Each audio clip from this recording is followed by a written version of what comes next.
Hey everyone, I never thought I'd be the guy writing one of these, but here I am.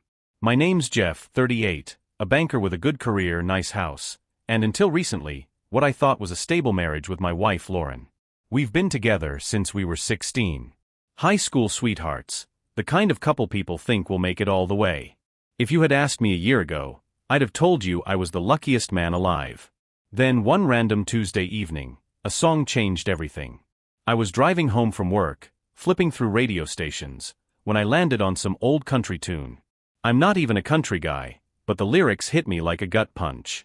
Something about a man realizing his wife had someone else, how she wasn't staying for love but for comfort. I don't know why, but I sat in my driveway, listening until the last note faded. Then, out of nowhere, a thought crept in: what if Lauren is cheating? It made no sense. Lauren and I had our ups and downs, sure, but nothing major. We had good chemistry, shared inside jokes, and even talked about finally taking that Europe trip next summer. But that song, it planted a seed, and once it was there, I couldn't shake it. I started thinking back to little things. The nights she worked late more often. The sudden new clothes she didn't wear around me. The way she seemed just a little too attached to her phone, smiling at texts but turning the screen away when I walked by. So I did what any rational man would do. I told myself I was being paranoid and forced myself to forget it. Except I couldn't. A few days later, Lauren left for a girls' night, something that had been happening more often lately. I stayed home, cracked a beer, and tried to enjoy my evening. But my mind kept circling back. Something was off, and I needed to know what. So I did something I never thought I'd do. I ordered a couple of discreet voice recorders online. I didn't plan on using them. Not really. I just wanted peace of mind. But deep down, I knew I was already heading down a road I could never turn back from. And man, I had no idea what I was about to uncover. Alright, so after that night, I tried to shake the feeling. I really did. But once that doubt gets in your head, it's like a splinter you can't pull out. Every little thing started standing out to me. The way Lauren barely kissed me when she got home. How she'd turn her phone face down when we were on the couch. How she'd leave the room to take work calls, even though she never used to. So, I decided to stop ignoring my gut. A few days later, the voice recorders arrived, small, black, easy to hide. My hands were shaking when I opened the box. I stood in my home office, staring at them, wondering if I was really about to do this. Was I crazy? Was I turning into one of those paranoid husbands who ruins his marriage over nothing? But then I thought about that song again. About how blind trust makes fools out of men. So, I went for it. I planted them in 3 places, one in the living room by the couch, one in our bedroom near her nightstand, and the last one in the kitchen. I figured if something was happening, I'd catch at least a hint of it in one of those spots. Then, I waited. The first few days, nothing. Just normal, everyday noises. Dishes clinking, TV playing, Lauren talking to her sister on the phone. A couple of times, I almost convinced myself I was being ridiculous. And then came Friday night. Lauren had another girls' night. I casually asked who was going, and she rattled off a few names I barely recognized. No problem, I told her, have fun. I even kissed her on the cheek as she left. Then I waited. Around midnight, I grabbed my laptop and listened to the recordings from earlier that evening. And that's when I heard it, Lauren on the phone, laughing. But not just any laugh. That soft, low, flirty kind of laugh. The one she used to have just for me. Then, I heard a name. Jim, stop. You're so bad, she giggled. Jim. I froze. Jim Beckman. Her boss. Married, mid-40s. The kind of guy who always thought he was charming. I never liked him, but I never had a reason to suspect anything either. Until now. I kept listening, heart pounding. I know, Lauren said, her voice hushed. I just have to be careful. Jeff isn't stupid. I swear to God, my blood turned to ice. She wasn't just laughing with some guy. She was hiding something. From me. I wanted to stop listening. I really did. But I couldn't. I needed to know how far this went. I just have to get through this weekend, she said, sounding almost excited. Then Miami is all ours. Miami? Lauren hadn't mentioned a Miami trip. But now, suddenly, she had one planned. With Jim? That's when I knew. This wasn't harmless flirting. This wasn't some misunderstanding. My wife, my Lauren, was planning a romantic getaway with another man. And she thought I was too stupid to notice. I sat there, staring at the screen, my whole world crumbling around me. I could have confronted her right then and there. I could have thrown my wedding ring at her and told her to get out. But no. If she thought I was stupid, I'd let her keep thinking that. Because now, I wasn't just a betrayed husband. I was a man with a plan. So there it was. Hard proof. My wife was sneaking around behind my back, planning some little love vacation with Jim Beckman like I was some clueless idiot. I should have felt broken. I should have felt devastated. And yeah, part of me did. But mostly, I felt angry. Angry at how easily she lied. Angry at how she came home to me every night like nothing was wrong. Angry that she thought she was smarter than me. But I wasn't about to lose my head. No, if Lauren wanted to play games, I'd play too. I needed more evidence. Enough to make sure she couldn't weasel her way out of it. When Lauren got home that night, I was already in bed, pretending to be half asleep. She slipped in beside me, and I felt her sigh, like she was exhausted from a fun night. I almost asked, "How's Jim?" just to see her reaction. But I held back. Instead, the next morning, I played the loving, oblivious husband.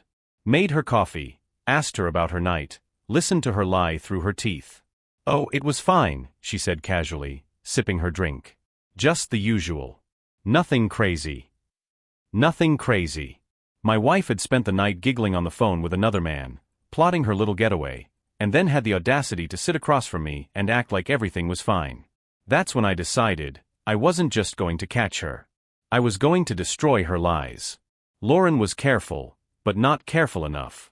I waited until she left for work and went straight for her laptop. Now, before anyone says anything, I never snooped through her stuff before this. But she broke that trust first. It didn't take long. She had a separate email account, one I'd never seen before. And there it was. A hotel reservation in Miami.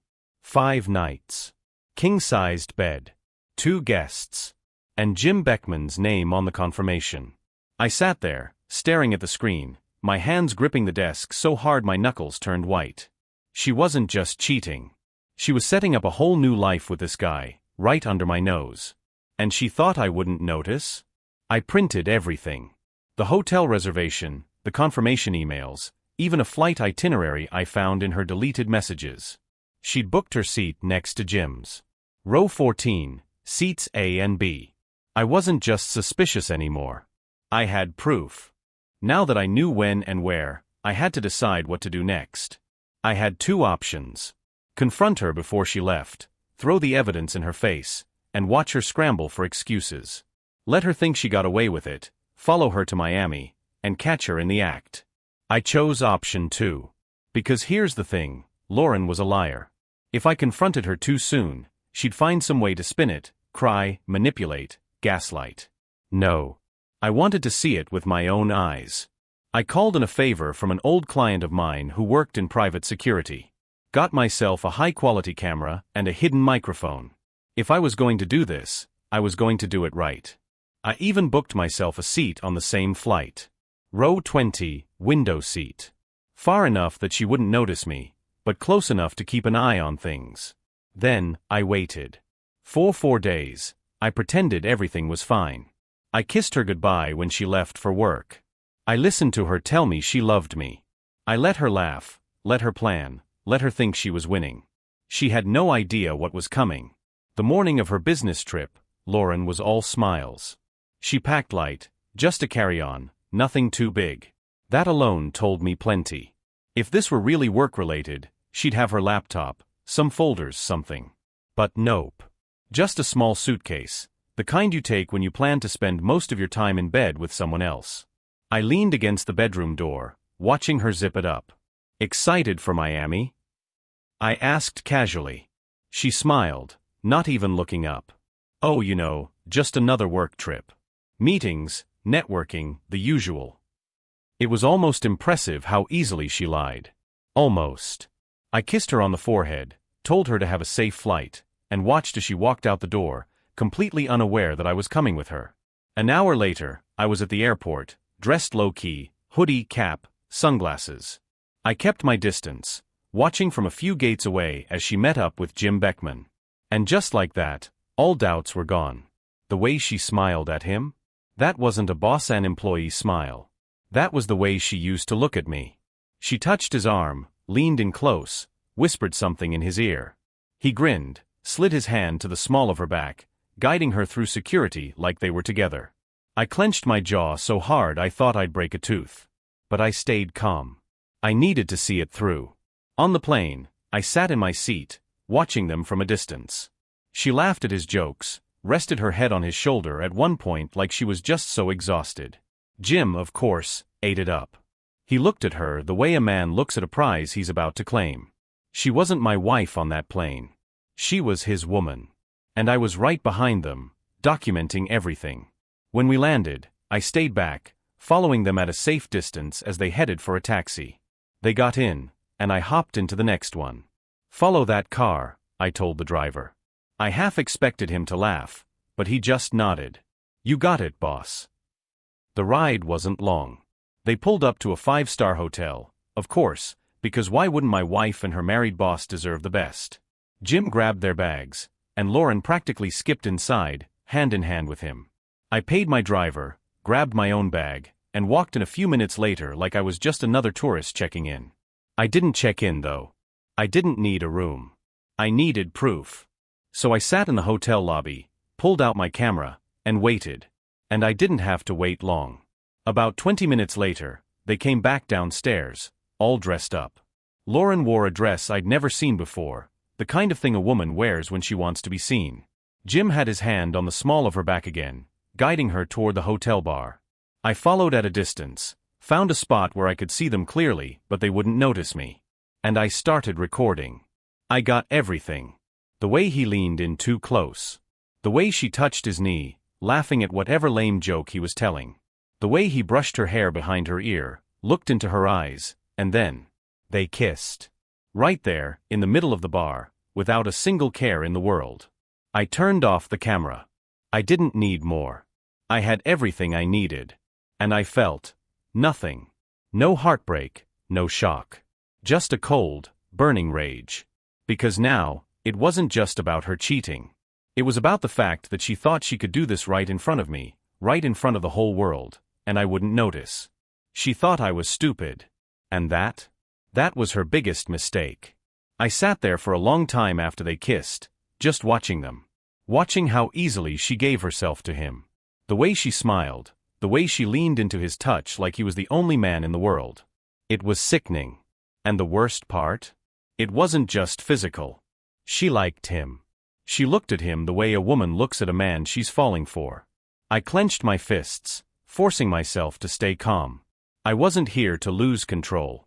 I was here to end this. After they finished their drinks, they left the bar, hand in hand, heading toward the elevator. I followed at a safe distance, slipping into the hallway just in time to see Jim swipe the keycard to their room. Lauren turned to him, grinning, and whispered something in his ear before he pulled her inside. The door shut. That was it. I had all the proof I needed. The recordings. The photos. The videos. The hotel reservation. Everything. But I wasn't done yet. I waited a few minutes, then walked up to the front desk. The clerk barely glanced at me as I leaned against the counter. "Hey, my buddy Jim Beckman just checked in," I said, forcing a friendly tone. "But my phone died, and I need to give him something. What room is he in again?" The guy didn't even hesitate. 1408. "Thanks, man." Too easy. I walked down the hall, stopping right outside their door. Pressed my ear against it. Laughter. The clink of glasses. Then a low, hushed voice. "Jim's." "To us," he said, followed by the unmistakable sound of glasses clinking together in a toast. "To us," Lauren echoed. I gritted my teeth so hard my jaw ached. I pulled out my phone, switched to the voice recorder app, and hit record. Then I knocked. Silence. Then footsteps. Then the door cracked open just slightly, and there she was. Lauren. Her hair was a little messy, her dress slightly wrinkled, and for a split second, I saw something flicker across her face. confusion, panic, guilt. Jeff. Her voice was barely above a whisper. I smiled. Surprise. She stepped back instinctively, gripping the edge of the door like she needed to hold onto something to keep from falling. What are you doing here? Oh, I said, keeping my voice light, just a little business trip of my own. I tilted my head, glancing past her. Aren't you going to invite me in? Jim appeared behind her then, his face paling the second he saw me. Jeff, this isn't what it looks like. I actually laughed.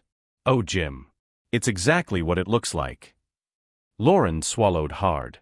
Jeff, please, let's talk. I cut her off. No need. I already know everything.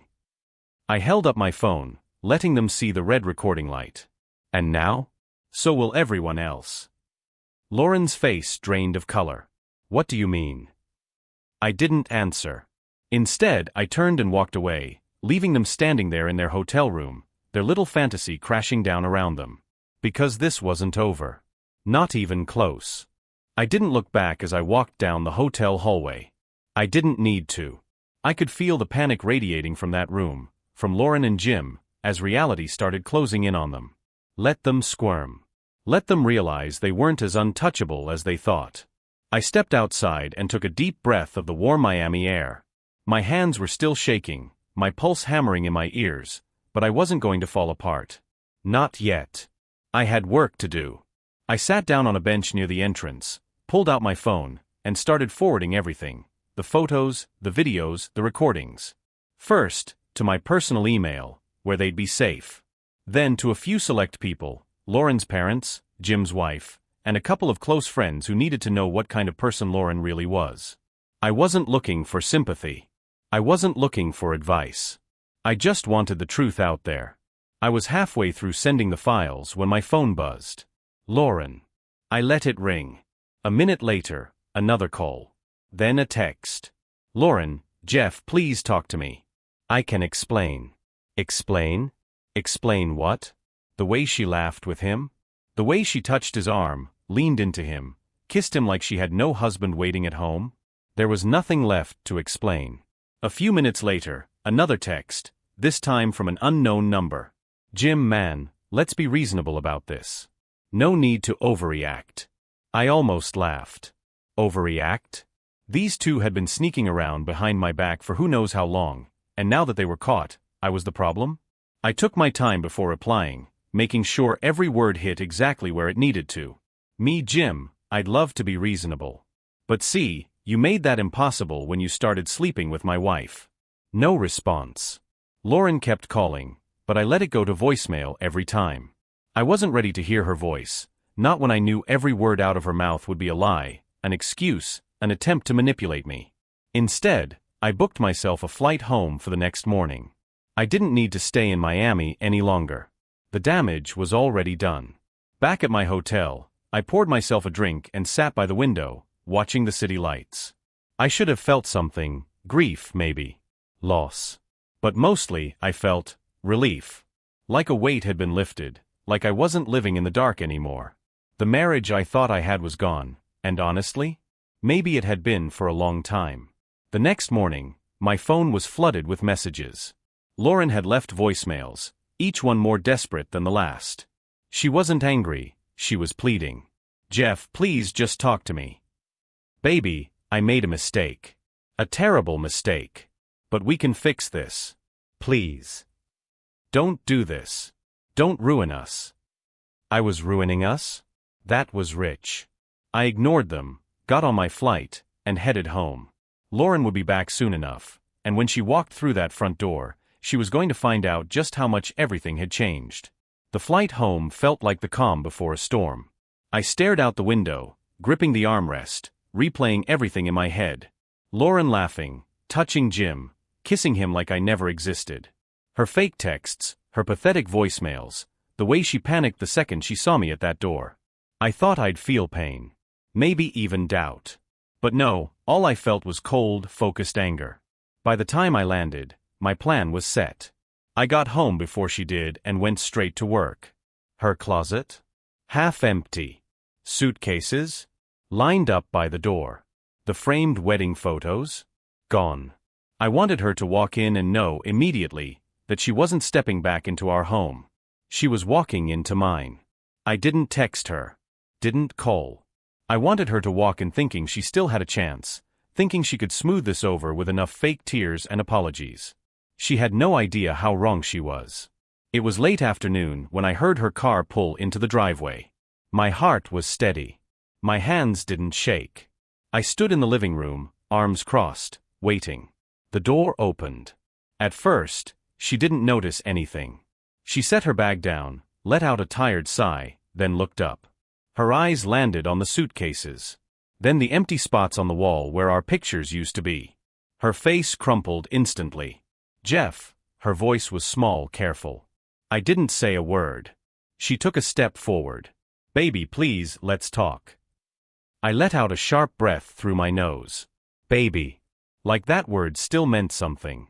I turned my phone toward her and pressed play. Her voice filled the room, clear as day.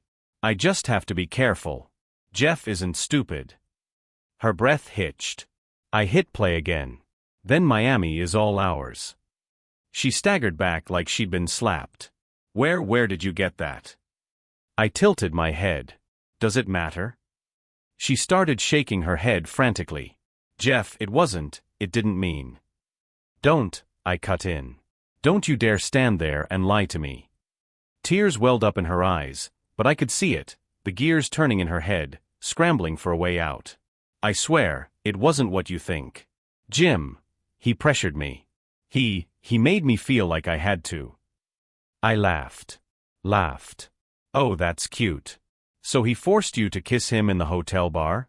Forced you to book a romantic getaway with him? Forced you to smile like you were the happiest woman in the world? She flinched. I was confused. I was lost. But I never stopped loving you. I held up a hand. Stop. Just stop. She wiped at her face, frustration seeping through. What do you want me to say? That I made a mistake? I did. A horrible, awful mistake. But we can fix this, Jeff. We can work through it. I took a step forward, dropping my voice. There is no we anymore, Lauren. She blinked rapidly, like she couldn't process the words. But I love you. I stared at her for a long moment, then shook my head. No, Lauren. You love security. You love comfort. You love what I gave you. But me? You threw me away the second you thought you had something better. Her lip trembled. That's not true. I nodded toward the suitcases. You can tell yourself whatever helps you sleep at night. But you're not sleeping here. Tears streamed down her face now, but I wasn't moved. Not anymore. She didn't pack her things. I did. She didn't end our marriage. I did. And as she stood there, shaking, searching for something, anything to hold on to, I saw it in her eyes. She finally understood. She had lost. Lauren didn't move. She just stood there, staring at the suitcases like she could make them disappear if she wished hard enough. Her hands were shaking, her breathing uneven. I could see the war going on inside her, panic, anger, desperation. She wasn't crying for me. She was crying for herself. Jeff, please. Her voice broke, and she stepped forward like she wanted to touch me. I took a step back. Take your bags and go, Lauren. Her whole body tensed. She wasn't used to this. She wasn't used to me being so cold, so done. Normally, this is when I'd crack, when I'd soften and let her talk her way out of trouble. But not this time. You can't just throw me away like this, she whispered. I actually laughed. Like how you threw us away. How you threw me away. I shook my head. You made your choice, Lauren. And now you get to live with it. Her face twisted in frustration. The tears were still there, but now they weren't just for show. She was realizing, really realizing, that I wasn't playing. She glanced at the suitcases again. Where am I supposed to go? I shrugged. Jim's house, maybe? Oh wait. I tilted my head mockingly. I don't think his wife is too happy with him right now. Her breath hitched. Yeah, she didn't know yet. She had no idea that Jim's wife had already gotten the evidence I sent. No idea that her little affair was crumbling from every direction. Her phone buzzed in her pocket. She ignored it. "Take your bags, Lauren," I repeated. She bit her lip like she wanted to argue, wanted to fight. But there was nothing left to say. Slowly, she walked over to the suitcases. Her movements were stiff, reluctant, like picking them up would make everything real. She hoisted one up, then the other. Her fingers were white-knuckled around the handles. Then she turned back to me, eyes pleading one last time. "Do I really mean nothing to you?" I exhaled through my nose, studying her for a moment. And for the first time, I felt it, not anger, not pain. Just emptiness. "You did mean something," I said finally. "But not anymore." Something inside her broke at that.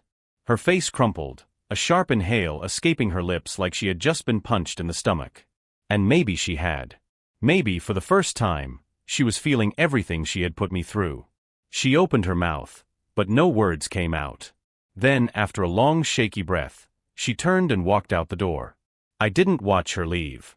I didn't wait for her to turn around. I just stood there, listening to the sound of her suitcase wheels dragging down the driveway. Then the car door opened, closed, and finally, she was gone. And just like that, so was our marriage. I didn't feel relief. Not yet.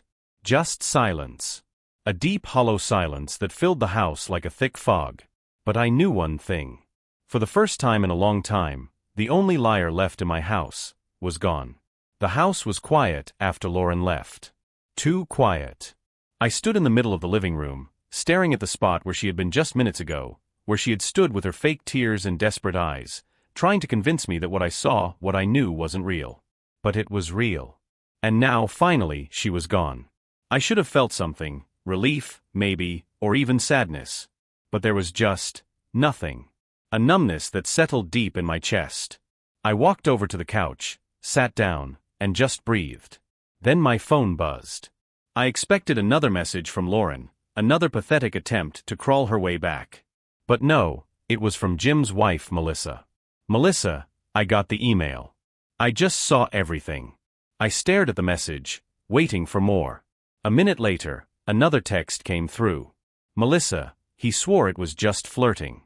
That nothing happened. But I knew. I knew. Thank you for sending this. He's at his brother's place now. I kicked him out."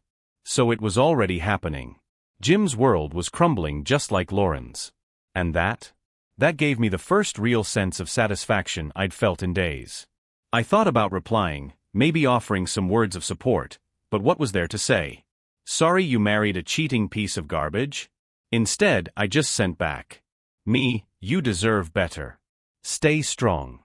I set my phone down, rubbing my temples. One marriage destroyed, another hanging by a thread. And yet, Lauren? She still hadn't gotten the full weight of what was coming for her. That changed 2 hours later. The calls started again, one after another.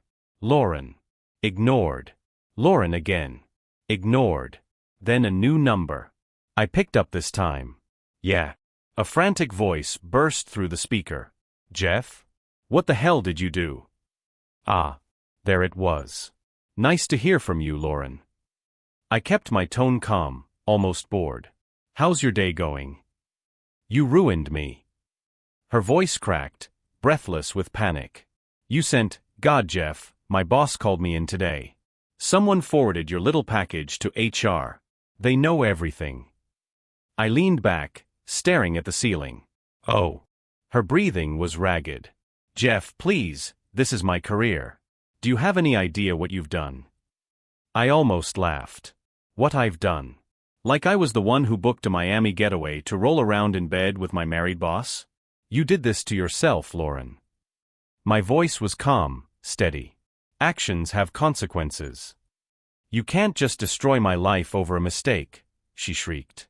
I felt a flicker of something dark and sharp inside me. A mistake is forgetting an anniversary.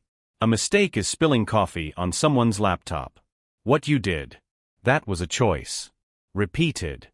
Deliberate. I let the words sink in before adding, "And now? You get to live with it." She sobbed into the phone. Not the fake kind this time. No, this was real panic. Real regret. But not because she lost me, because she was losing everything else. "I'll lose my job, Jeff," she whispered, like it had just hit her. "I'll lose everything." I didn't say anything. I just let the silence stretch out between us. Then she tried the last card she had left. "We can fix this. Please. You don't have to do this. We can go to therapy, work through it. I still love you." I exhaled slowly. "No, Lauren. You love stability. You love not having to start over. But me." I shook my head, even though she couldn't see me. "You don't love me. If you did, you wouldn't have done what you did." She was sobbing now, completely unraveling. "Please, Jeff." I let out a low chuckle. "You should start packing, Lauren. Looks like you'll need to find a new job and a new place to live." Then I hung up. I stared at my phone for a long moment, waiting, wondering if she'd call back. But she didn't. And that was when I finally felt it. Relief. Lauren didn't call again after that. Maybe she finally realized there was nothing left to say. Maybe she was too busy trying to put out the fires I had set. Either way, I didn't care. The next morning, I got a text from a mutual friend. "Tyler, dude. Lauren just got fired." I smirked at the screen. It didn't surprise me. Jim was higher up than her, but companies don't like scandals, especially when they involve supervisors sleeping with subordinates. Someone must have forwarded my email to the right people. I didn't ask for details. I didn't need them. I just knew one thing: Lauren had lost everything she traded our marriage for. That should have been the end of it. But later that night, there was a knock at my door. I opened it to find Lauren standing there, her face pale, her eyes red and swollen. She looked smaller somehow, like all the fight had drained out of her. "Jeff," her voice was barely a whisper. I didn't move. Didn't say a word. She swallowed hard.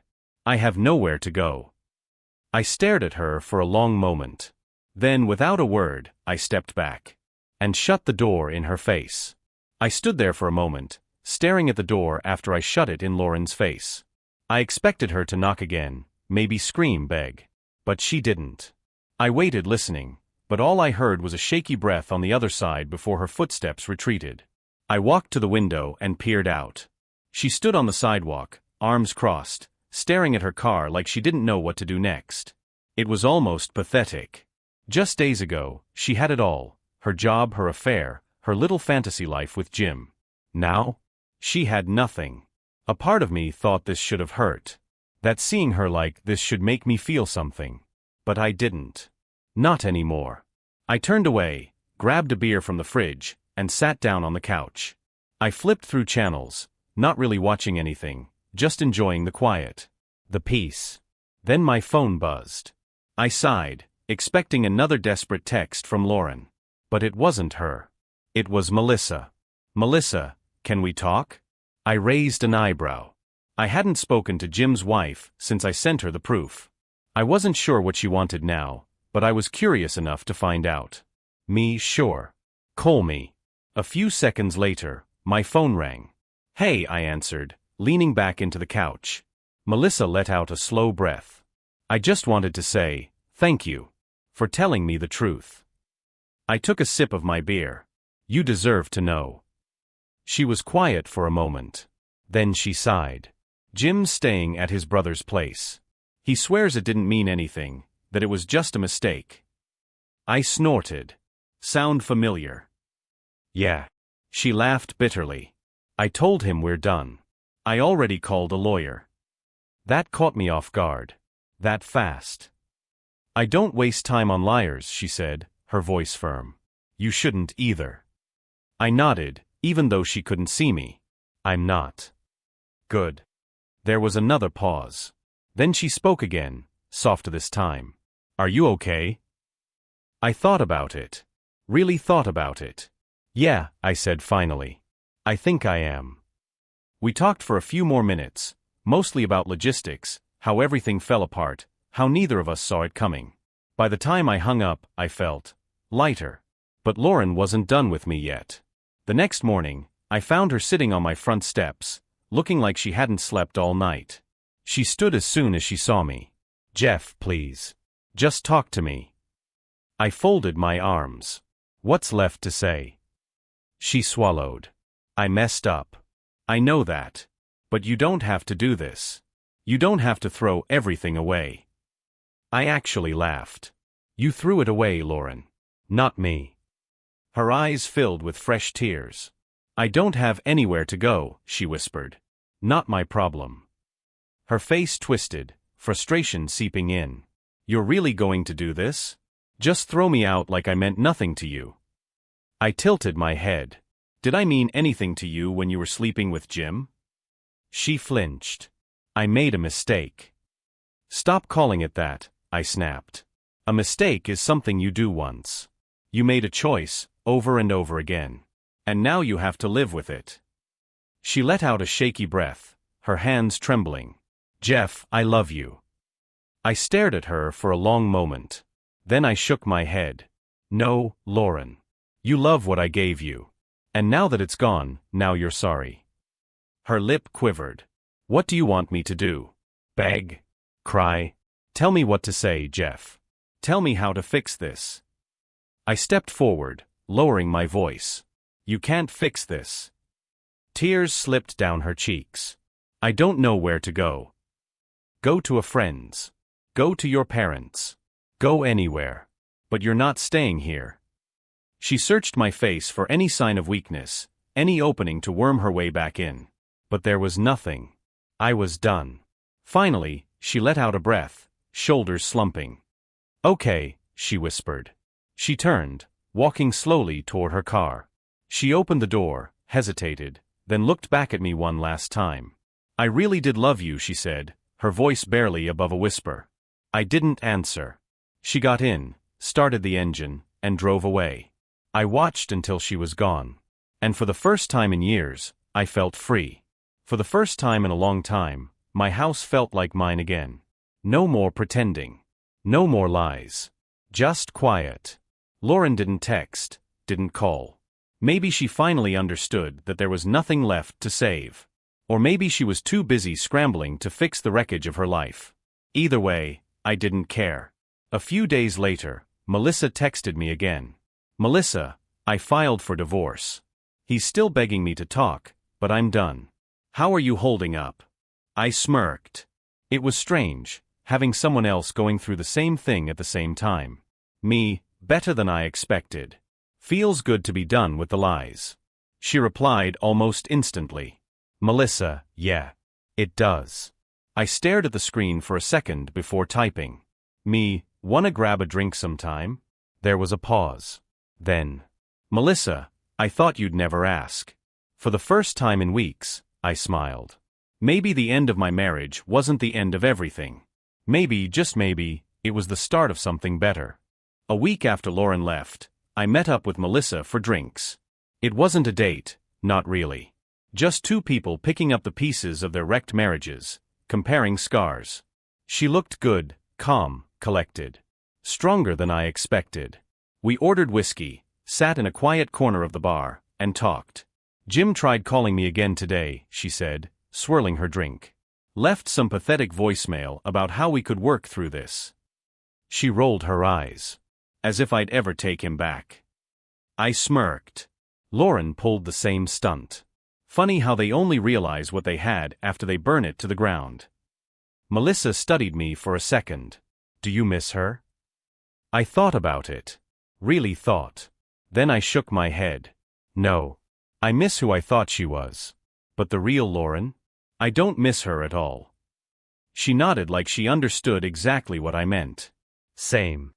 We clinked our glasses together, a silent toast to the ones who betrayed us, and the fact that we were better off without them. By the end of the night, I wasn't thinking about Lauren anymore.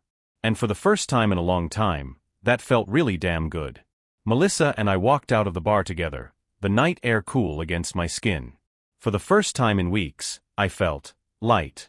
No anger. No bitterness. Just the simple relief of knowing I was finally free. She turned to me, smiling. This was nice. I nodded. Yeah, it was. We stood there for a second, neither of us in a rush to leave. Then she reached out, squeezed my hand briefly, and let go. See you around, Jeff. As she walked away, I realized something. I wasn't just surviving anymore. I was living. And Lauren? She was just a bad memory. A month passed. Lauren never came back. No more texts, no more calls. Nothing. It was like she had vanished from my life, and honestly, that was exactly how I wanted it. I heard bits and pieces from mutual friends.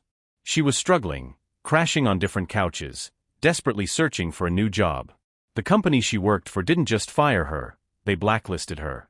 Word got around, and suddenly, no one in her industry wanted to take a risk on someone with that kind of reputation. Jim? He was still with his wife. Well, ex-wife now. Melissa went through with the divorce, and from what I heard, she took him for everything she could. Jim tried to hold on to Lauren, but I guess a woman who's lost her job, her home, and her marriage wasn't as exciting as she used to be. He stopped returning her calls. Lauren lost everything. I should have felt some kind of satisfaction in that. Maybe a part of me did. But mostly, I just felt done. One night, I was cleaning up around the house when I found an old photo album buried in the back of a closet. It was from our early years, high school dances, vacations, our wedding day. I stared at those pictures, at the smiles that used to be real, at the moments that felt like they would last forever. For a second, I waited for something to hit me, pain, regret, maybe even some small part of me wishing things had turned out differently. But all I felt was distance. Like I was looking at someone else's life. Someone else's memories. That's when I knew. I didn't hate Lauren anymore. I didn't love her either. She was just someone I used to know. A chapter in my life that had ended long before I was ready to admit it. So I closed the album, put it in a box, and shoved it in the attic. Not because I was holding on to the past, but because I was finally ready to leave it behind. And just like that, the story of us was over. And the story of me? It was just beginning.